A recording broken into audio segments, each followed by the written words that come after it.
We live in a world where almost every connection comes with an escape route. Blocked, muted, left unread.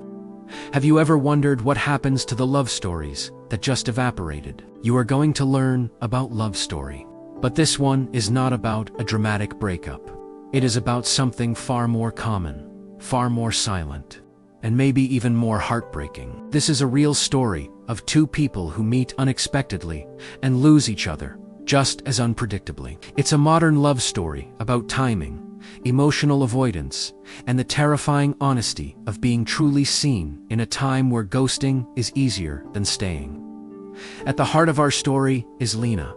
She's a thoughtful, introspective woman who has spent most of her adult life learning how to be comfortable inside her own mind. She reads philosophy at night, collects quiet places the way other people collect hobbies, and sees emotion not as a weakness, but as the only honest language left in the world.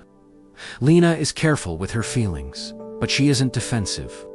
She holds a gentle strength, shaped by years of self-understanding and the hard-earned awareness that most people rush through life without ever truly meeting themselves. And then there's Daniel.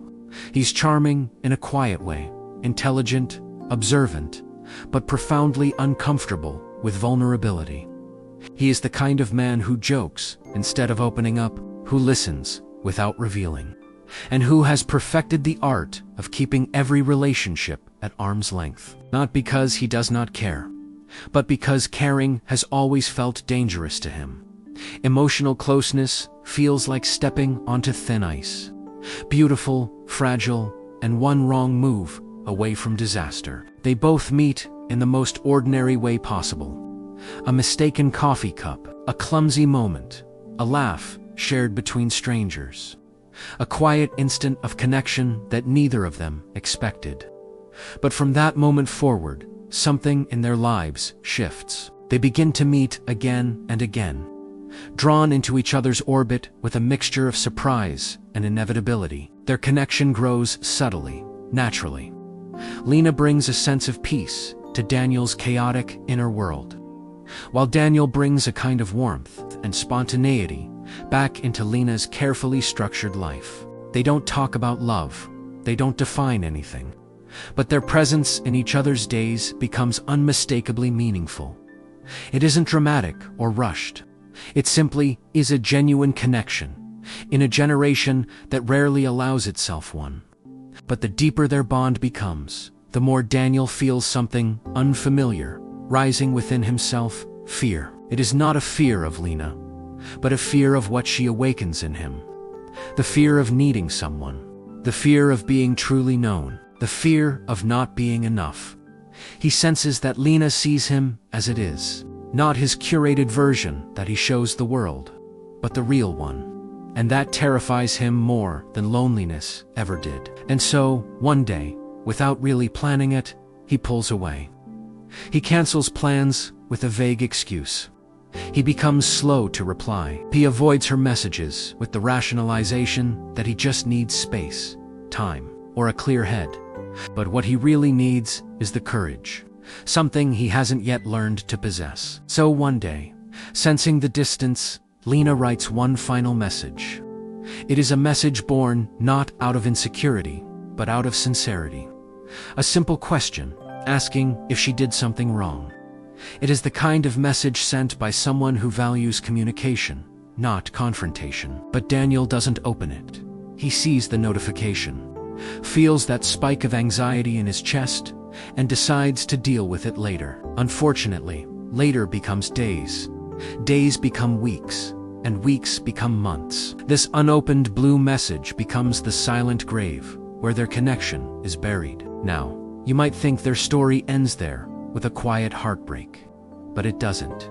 Not exactly. Because 3 months later, they meet by accident at the same cafe where it all began. The universe, in its strange humor, brings them face to face with all the emotions they tried to outrun. The encounter is brief, polite, almost too calm to be real. Lina has changed. She is not hardened, but clarified. She is no longer waiting for answers. She knows she will never receive. And Daniel, on the other hand, carries the heavy weight of everything that was left unsaid. When he finally asks her why she stopped texting him, she responds simply, quietly, with a truth that is sharper than any accusation. Because you never opened my last message. In that single moment, Daniel realizes the true cost of his emotional avoidance. It was not just about losing someone he cared about. It was about losing the version of himself he might have become if he had been brave enough to stay with her. That unopened message became a symbol of all the moments people in today's world run from. Discomfort, vulnerability, honesty, connection. All the things that make love possible, and yet so terrifying for today's generation. This story explores themes that are deeply relevant to our modern lives. It shows how a fear of vulnerability can destroy a real connection, and how easy it is to disappear in our digital world. So many relationships die, not because the love wasn't real, but because one person simply wasn't ready.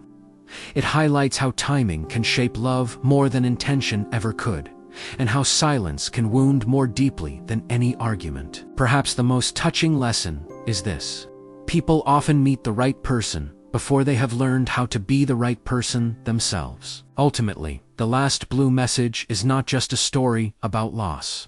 It is a story about awareness. It is the story of two people who were perfect for each other, but not perfect for the moment they met. It's a reminder that modern love is fragile. Timing is everything, and sometimes the smallest choices, like leaving a message unopened, can create the biggest regrets. It is a story that speaks directly to anyone who has ever been ghosted, felt overwhelmed, been afraid to speak their truth, or felt unsure of how to love without losing themselves. It is the story about how quickly connection can vanish in a world where silence is only one click away. And beneath it all, there is a fundamental truth. Love doesn't fail because it is not strong. Love fails because people are scared, or they are unprepared to love. They need to learn to love themselves first.